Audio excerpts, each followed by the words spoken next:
Bonjour et bienvenue dans cette masterclass spéciale sur les dynamiques invisibles du couple. On va voir comment les archétypes et la process communication vous permettent de révéler ce qui se joue sous la surface de votre relation. Je vous partage cette masterclass. J'ai eu envie de la faire parce qu'en ce moment, je suis en tournée de conférences dans toute la France avec ma chérie et notre bébé d'un an et demi. Et je peux vous dire que être sur les routes avec un enfant, c'est compliqué. Ça remet beaucoup de choses en question. On a besoin d'espace. Elle et moi, pour respirer, on n'a pas l'espace. Il y a des choses qui ont changé dans sa structure de personnalité. Et si je ne comprends pas ça, je pourrais remettre en question, et on a remis en question, est-ce qu'on est vraiment heureux ensemble?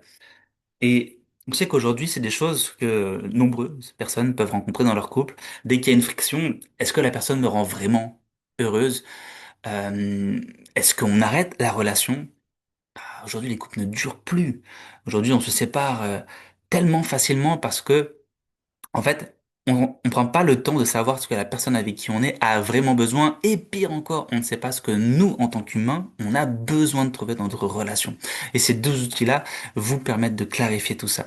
C'est des outils qui sont juste dingues pour se comprendre soi, comprendre l'autre et s'honorer dans ce que l'on crée ensemble. Il y a quelque chose qui me vient avant de commencer à vous partager ces deux outils et qu'est-ce que vous pouvez en faire. Premièrement, vous avez peut-être lu ce livre de Yuval Noah Harari qui s'appelle Homo Sapiens. Et dedans, il fait ce constat que généralement, quand la famille est forte, l'État a tendance à être faible. Et quand l'État est fort, la famille a tendance à être faible. On a eu un État qui était très fort, là, sur les précédentes périodes. Puis aujourd'hui, il se disloque un petit peu. Mais quand vous regardez la majorité des familles autour de vous, ben, on peut pas dire qu'elles sont fortes non plus. Il n'y a pas de culture familiale. La famille, c'est disloqué, on est ensemble, mais on n'arrive pas à être ensemble. Je suis sûr que ça parlera à certains. Et moi, je vois qu'on va vers une période où on a besoin de retrouver cette force dans la famille. Mais la famille, c'est avant tout le couple qui est à l'origine de celle-ci. Et ces deux outils-là, quand vous les avez et que vous comprenez la personne avec qui vous partagez votre vie, et déjà quand vous comprenez vous, alors vous permettez de renforcer la relation. C'est pas juste un couple qui passait le temps ensemble devant des soirées Netflix. C'est un couple qui construisait un projet ensemble. Et ça, c'est puissant. Couple du 21e siècle, c'est ça, on crée des empires ensemble. Et je sais pas si c'est ce que vous souhaitez, ce que je vous souhaite de créer avec la personne avec qui vous partagez votre vie. Et ces deux outils-là permettent de comprendre où la personne avec qui je suis va pour pouvoir la soutenir et moi me sentir soutenir par elle parce qu'elle me comprend. Et c'est ô combien important aujourd'hui d'avoir au moins une base de connaissances sur soi et une base de connaissances de l'autre. Alors, on peut aimer profondément quelqu'un et pourtant souffrir de la relation. Peut-être que vous avez expérimenté ce genre de relation où vous aimez la personne, mais vous vous sentez pas comprise par elle. Ou alors pire, vous aimez la personne, mais à la fois vous avez du mal à vous sentir avec la personne. Vous vous sentez seul alors que vous êtes deux. Comme parfois on est en famille et on se sent seul, comme parfois on est avec des amis et on se sent seul. Et il n'y a rien de pire comme sentiment que de se sentir seul avec les autres. Peut-être vous avez aussi l'impression de répéter toujours les mêmes conflits, les mêmes schémas, qui viennent toujours parfois d'un truc débile, d'un truc insignifiant, mais qui crée tout un abcès et qui vient polluer simplement votre relation à deux. Vous pouvez aussi parfois avoir l'impression d'avoir une langue différente, d'avoir une manière de communiquer qui n'est pas la même que la personne qui partage votre vie. Et puis ça vous pèse parce que vous avez l'impression de ne pas vous comprendre, et pire encore, de ne pas vous nourrir. Et ces deux outils que je vais vous partager permettent de comprendre tout ça. Parce que le problème, c'est pas l'amour. Le problème, c'est l'incompréhension de l'autre et surtout de soi parce que nombreux ont des outils de connaissance de soi, on fait du développement personnel, mais en réalité n'ont pas des outils qui permettent de cartographier ce qui se passe à l'intérieur. Donc, je vais vous partager les deux outils qui m'ont le plus changé ma vie et qui, là, nous permettent avec Laura, ma chérie, actuellement, de préserver notre couple parce qu'on se comprend. Et c'est très puissant aussi parce qu'on a un enfant et on peut regarder ces dynamiques qui sont en train d'émerger chez lui pour mieux le nourrir et faire en sorte que notre relation soit forte, tout simplement. Deux personnes peuvent s'aimer et pourtant vivre dans deux mondes psychologiques différents. Donc là, je vais vous partager dans cette masterclass deux outils qui sont vraiment des outils dingues et sur lesquels il y aurait des choses de dingue à dire hein. Pour les archétypes, l'outil à droite, moi j'ai une formation, je vous accompagne 6 mois pour maîtriser l'outil, et l'outil à gauche qui s'appelle la process communication, je vous forme sur 2 jours. Là, on va planter les graines, vous allez avoir déjà tout ce qu'il faut pour comprendre euh, ce qui se joue à l'intérieur de vous et ce qui se joue chez l'autre. Donc, à gauche, vous avez un outil qui permet de comprendre comment est-ce que vous fonctionnez. Il y a la process communication, c'est cet outil-là. Ce qui est puissant avec, déjà de un, c'est que c'est pas un outil qui sort de nulle part, c'est un outil qui a été longuement travaillé, étudié et financé par la NASA. La NASA utilise ça pour recruter les astronautes qu'elle envoie dans l'espace et recruter son personnel. Donc dites-vous bien, si la NASA a un outil pour cartographier le fonctionnement des personnes qui travaillent avec eux, qu'est-ce que vous pouvez faire d'un outil comme ça dans le couple? C'est juste dingue. Cet outil-là il vous permet de comprendre comment est-ce que vous fonctionnez et de mettre en lumière vos besoins psychologiques. Et si vous respectez vos besoins psychologiques, généralement, vous allez bien. Et l'outil à droite, qui sont les archétypes, permettent de comprendre pourquoi je fonctionne ainsi. Pourquoi je fonctionne ainsi, d'où je viens et où je vais aussi. Ça permet de comprendre ça et du coup d'honorer la vision de la personne qui partage votre vie. On parle ici de besoins existentiels.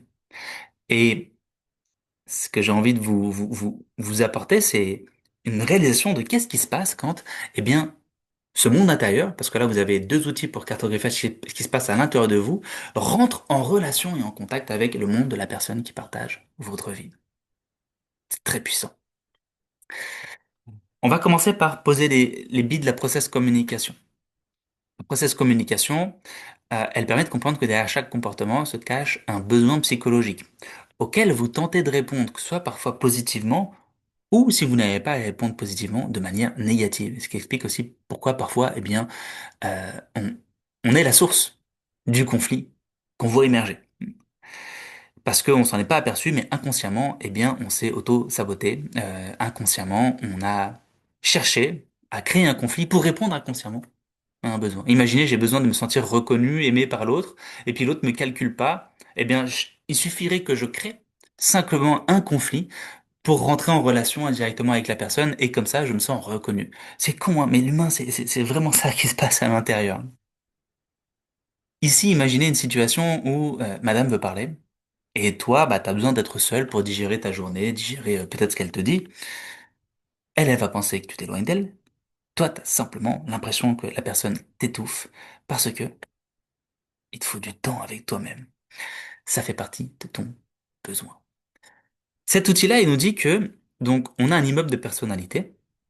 Si normalement je t'explique bien, t'as compris l'essence du modèle. On a 6 profils de personnalité à l'intérieur de nous, et c'est ça la beauté de ces outils que je te partage, que souvent tu fais un test et puis on te dit t'es tel profil. Ça, c'est du bullshit, c'est des conneries. En vérité, t'as plein de parties de toi différentes, avec des parties qui sont plus dominantes que d'autres. Cet outil-là permet de comprendre qu'on a tous une base de personnalité. Et ce qui est intéressant, c'est que cet étage, cet immeuble de personnalité ne change pas, il est stable tout au long de ta vie. Par contre, tu vas parfois faire ce qu'on appelle phaser. Tu vas phaser, tu vas passer d'une phase à une autre, t'installer dans un profil de personnalité plutôt qu'un autre. Et à ce moment-là, c'est tes motivations et tes besoins qui vont changer au quotidien. Mais ça, si ton chéri n'est pas conscient que t'as un changement de phase, t'as de nouveaux besoins et t'as besoin d'être nourri différemment, et que toi, t'arrives pas à verbaliser et à expliquer ça à la personne qui partage ta vie, forcément, ça va créer du conflit. Le persévérant, on est sur un profil qui a besoin d'être reconnu pour ses valeurs, pour ses convictions. L'énergiseur, on est sur un profil qui a besoin de sentir que on s'amuse et on vit ensemble. L'empathique, on est sur un profil qui a besoin de se sentir en lien, de se sentir reconnu en tant que personne. L'analyseur, on est sur un profil qui a besoin que ce soit ordonné, que ce soit structuré. L'imagineur, on est sur un profil qui a besoin de temps, de solitude, de temps pour lui. Et le promoteur, on est sur un profil qui a besoin d'excitation. Et en fonction de la phase dans laquelle vous allez être, vous allez exprimer ce besoin de manière plus ou moins intense. Quand vos besoins ne sont pas nourris, eh ben, alors quand vos besoins sont nourris, génial, vous êtes disposé pour aimer l'autre tel qu'il est et le recevoir, mais quand vos besoins ne sont pas nourris, eh bien, on descend dans ce qu'on pourrait appeler la cave de notre personnalité. On rentre, entre guillemets, sous stress. Et ce stress, on n'en est pas forcément conscient. Mais il y a plein de mécanismes qui vont se mettre en place parce qu'on va avoir l'impression de perdre en estime de nous, de perdre en qualité dans la relation, et ça active des choses à l'intérieur pour avoir cette sensation de gagner en valeur tout simplement aux yeux de l'autre ou aux yeux de soi-même. Et quand je suis conscient de ces mécanismes de stress, je peux prévenir cela, je peux prévenir le conflit. Et c'est là où on crée une relation, une communication dans le couple qui est beaucoup plus vertueuse. Quand on est sous stress, parfois on devient agressif, parfois on devient froid, on devient critique, on devient distant avec l'autre, voire même on devient contrôlant et on a l'impression que parfois il y en a qui vont utiliser le mot c'est un pervers narcissique. Non, peut-être qu'en fait il est juste sous stress, la personne, il y a que des blessures. Moi je crois pas au délire des pervers narcissiques. Pour moi c'est deux personnes qui sont dans leurs blessures mais qui n'en sont pas conscients et qui ont plein de mécanismes de défense construits sur ça.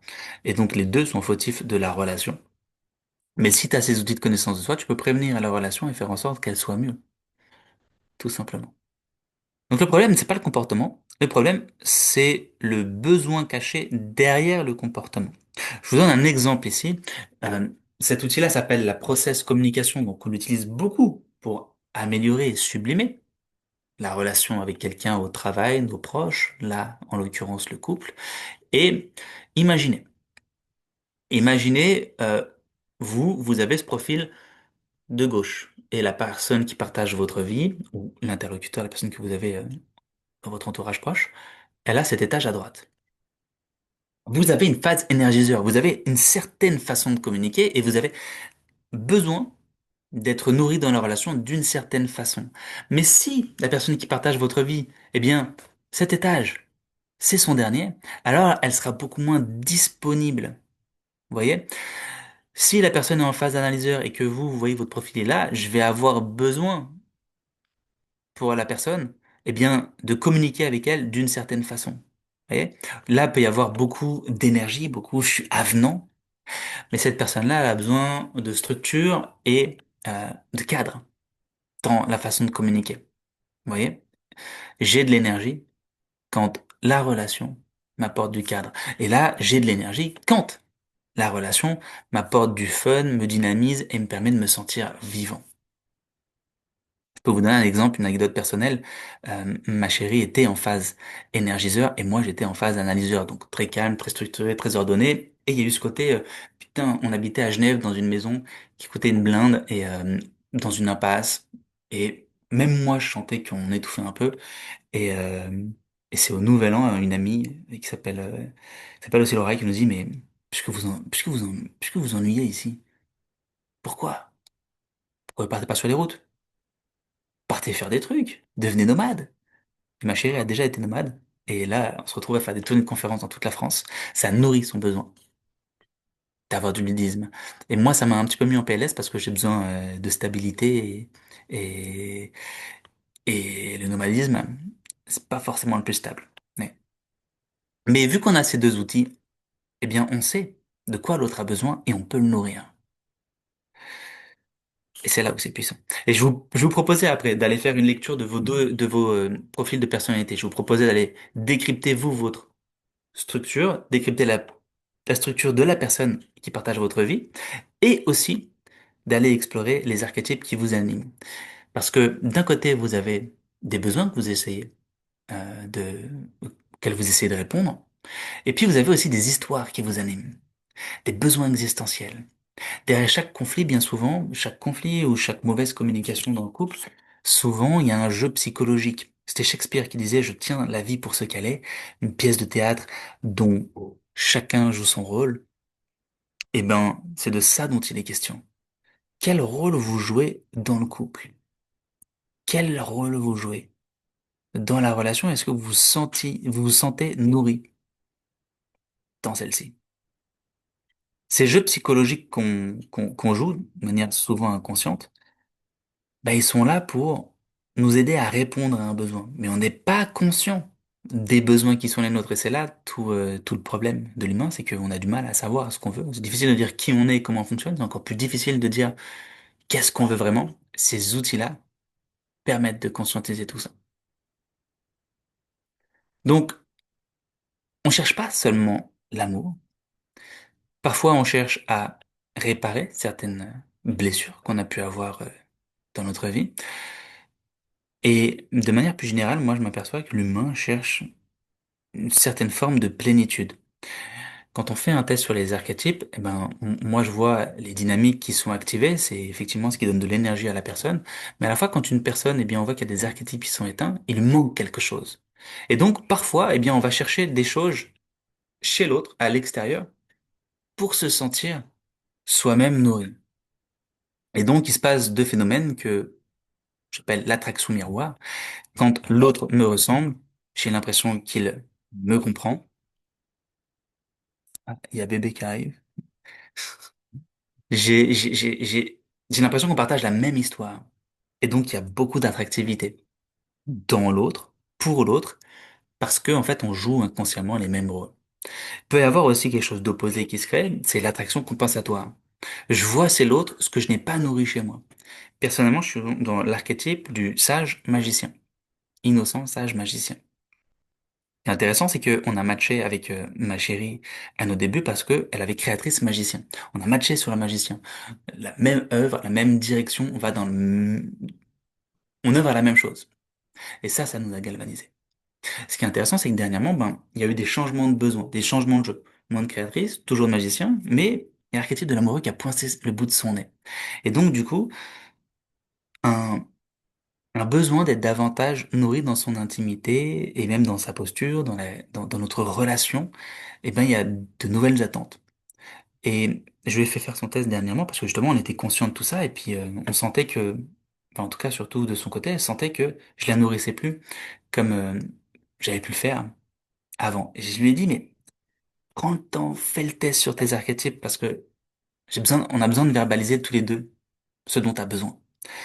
Et on a vu que l'archétype de l'amoureux qui était très peu présent dans le précédent test, il y a de ça quelques mois, s'est activé. Et donc, du coup, dans sa manière d'être et dans ce qu'elle attendait de notre relation, il y a de nouvelles attentes. Est-ce que moi, j'ai envie de nourrir ces attentes? Est-ce que je suis en mesure de le faire? Est-ce que ça me donne de l'énergie? Est-ce que ça me prend de l'énergie de le faire? Ça, c'est des vraies questions. Ouais. Donc ça permet ça d'avoir conscience des archétypes qui sont actifs chez l'autre. Qu'est-ce qu'il attend de moi et de quoi est-ce qu'il a besoin pour se sentir nourri et épanoui par la relation? Je peux vous donner d'autres exemples, d'autres anecdotes, histoire de voir vraiment à quoi vous pouvez appliquer tout ça. Donc moi je suis dans le sage, dans le magicien, et les archétypes qui sont peu développés chez moi, l'archétype de l'explorateur et l'archétype de l'ange gardien, c'est des archétypes qui sont peu développés. Et je m'aperçois que les personnes pour qui je peux avoir cette tendance à dire, waouh, j'ai l'impression qu'il y a un coup de foudre qui se crée avec la personne, sentir une forte attraction pour la personne, parce que elles ont ces archétypes d'activer, sans forcément les nommer, sans forcément le savoir. Vous voyez, parfois on a l'impression de vivre des coups de foudre. Mais en fait, moi, il n'y a pas de coup de foudre. Il y a juste, putain, inconsciemment, parce que la majorité des choses qu'on vit à l'intérieur proviennent de l'inconscient, inconsciemment, je perçois chez elle des choses qui sont négatives chez moi. Et je vais aller essayer de m'accaparer ça à travers l'autre pour me sentir plein avec moi-même. Sauf qu'au bout d'un moment, ça marche pas. Quand on n'est pas conscient de cette relation, et moi j'ai beaucoup fait ça, j'ai eu beaucoup de relations passionnelles où j'allais chercher chez les autres ce que j'essayais, ce que j'avais besoin de nourrir à l'intérieur de moi pour me sentir en plénitude. Ben, ça marche pas parce que ça crée de la passion et quand la passion s'effondre ou alors quand tu as trouvé ce que tu cherchais chez l'autre, chez toi, bah alors est-ce que tu as vraiment besoin de l'autre? C'est que des jeux inconscients qui font qu'on tombe amoureux d'une personne, qui fait qu'on est attiré, qu'on est repoussé par une personne, c'est exactement la même chose. Qu'est-ce qui se joue? Quels archétypes sont activés chez moi? Et quels sont ceux qui sont désactivés? Et attraction, le fait d'être attiré, d'être repoussé, tout ça, ça vient de là. Donc, parfois, et même souvent, on tombe pas amoureux d'une personne, mais on tombe amoureux de la partie qu'elle vient réveiller chez nous, ou qu'elle vient nourrir chez nous. Et en avoir conscience, ça permet de savoir qu'est-ce que je vais chercher chez l'autre et de renforcer la relation du couple parce que je sais ce que l'autre m'apporte. Et je peux sortir de cette dynamique, l'autre est là pour m'apporter quelque chose. Ouais. Une relation consciente, ce n'est pas quelqu'un qui complète tous mes manques. Une relation consciente, c'est une relation qui m'aide à devenir plus conscient de ce dont moi j'ai besoin de nourrir chez moi et que bien souvent je vais chercher chez l'autre pour trouver ça à l'intérieur de moi et pas faire reposer chez l'autre des attentes qui sont parfois démesurées ou qui n'ont pas lieu d'être. Donc, pour résumer, et je vais vous proposer une offre, histoire d'aller explorer tout ça chez vous et chez la personne qui partage votre vie. Encore une fois, vous pouvez vous aimer. Vous vous aimez peut-être, mais vous avez l'impression qu'il y a deux mondes psychologiques qui rentrent parfois en confrontation avec vous. Vous avez du mal à vous comprendre, vous avez du mal à vous nourrir. La process com vous permet de comprendre comment vous fonctionnez et qu'est-ce qui donne de l'énergie à la personne qui partage votre vie et vous donne de l'énergie. Et les archétypes vous permettent de comprendre pourquoi est-ce que vous fonctionnez ainsi. Et c'est quoi, entre guillemets, l'histoire que vous vivez et que vous avez besoin de vivre pour vous sentir galvanisé par la relation et la vie que vous vivez. Vous avez ces deux outils, ces deux choses à l'intérieur de vous, la personne qui partage votre vie exactement la même chose, et parfois ça rentre en confrontation. Qu'est-ce qui se passe quand les deux mondes se rencontrent? Est-ce que ça renforce la relation? Est-ce que c'est puissant? Ou est-ce qu'au contraire, bah, parfois ça crée de l'instabilité? Donc, ce que je vous proposais, eh bien, c'est d'aller explorer tout ça ensemble, histoire d'aller créer une relation saine, épanouissante et surtout forte. Une relation alignée n'est pas une relation parfaite, c'est une relation où chacun connaît ses besoins, où chacun nourrit les besoins de l'autre et a envie de le faire, et où chacun est conscient des rôles qu'il joue pour se sentir aimé et pour être reconnu par la personne qui partage sa vie. Donc, je vous fais une offre spéciale dans cette masterclass, une offre où on va aller faire une cartographie relationnelle de ce qui se joue à l'intérieur de vous. Je vous propose de faire votre test sur les archétypes et votre test sur la process communication. Tout ça, ça va révéler eh bien, les besoins psychologiques qui sont les vôtres. On va aussi mettre en lumière les phases de stress. Qu'est-ce qui se passe quand vous êtes pas nourri? Vous avez des séquences de stress qui se mettent en place, qui créent du conflit ou de la distance dans votre couple. Mais une fois que vous avez ça en tête, vous pouvez vous observer rentrer dans ces phases de stress et les prévenir pour vous sentir beaucoup plus à l'aise avec la personne qui partage votre vie et avec vous-même. Et puis vous allez pouvoir utiliser ça dans tout le domaine de votre vie. Offre spéciale, c'est-à-dire que cette cartographie relationnelle, pour le couple, je vous propose de faire vos deux tests et à la fois ça fait deux sessions de coaching parce qu'on va faire deux débriefs, on va pas faire tout d'un coup sinon ça va prendre 4 heures. 369 €. Vous faites votre test sur les archétypes, la personne qui partage votre vie fait son test sur les archétypes, vous faites la process com, il fait sa process com. La process com, généralement, c'est un test qu'on fait tout seul, c'est à peu près 200 €. Parce qu'il faut qu'on achète le test auprès de l'Institut. Les archétypes, je suis le seul en francophonie à avoir développé un test qui est aussi complet et aussi personnalisé. Bien souvent, vous avez des tests, derrière, c'est des algorithmes qui vous donnent la même chose. Là, il y a 12 profils de personnalité, bien souvent, vous faites un test et il vous dit, vous êtes ci, et puis c'est tout. Là, on va regarder toute la dynamique à l'intérieur de vous. Ça veut dire qu'il n'y a aucune personne sur Terre qui aura les mêmes résultats que vous. Un test sur les archétypes, c'est vendu 140 €. Là, je vous fais un pack de groupe, 369 pour vous deux. Si vous voulez juste les archétypes pour vous deux, 197 €. Et si vous êtes solo et que vous voulez toutefois mieux vous comprendre, que vous voulez mettre toutes les chances de votre côté pour créer une relation saine dans le couple, que vous aspirez créer un jour, pour 247 €, je vous donne les résultats de ces deux tests. Et mieux, on va analyser comment ces deux outils de connaissance de soi s'imbriquent les uns avec les autres. Voilà. Donc, n'hésitez pas, si c'est quelque chose qui vous appelle, vous me contactez sur mes réseaux, vous m'envoyez un message, et puis je vous envoie de quoi faire ces deux tests. On prendra 2 temps ensemble pour débriefer d'un côté la process communication et de l'autre côté vos archétypes. Faut compter à peu près bien 1 heure et demie, 2 heures, parce on va aller explorer ce qui joue concrètement dans votre relation, histoire d'aller la sublimer et faire en sorte que vous soyez un couple du 21e siècle, un couple qui est fort, qui est puissant et qui va dans une direction qui nourrit les deux. On crée des empires aujourd'hui. On peut pas être juste des familles où on passe le temps ensemble. Et si vous avez écouté cette masterclass jusqu'au bout, vous en êtes. Voilà, je souhaite une très bonne fin de journée. N'hésitez pas si vous avez des questions à mettre en commentaire de cette vidéo. Et je vous dis à très vite.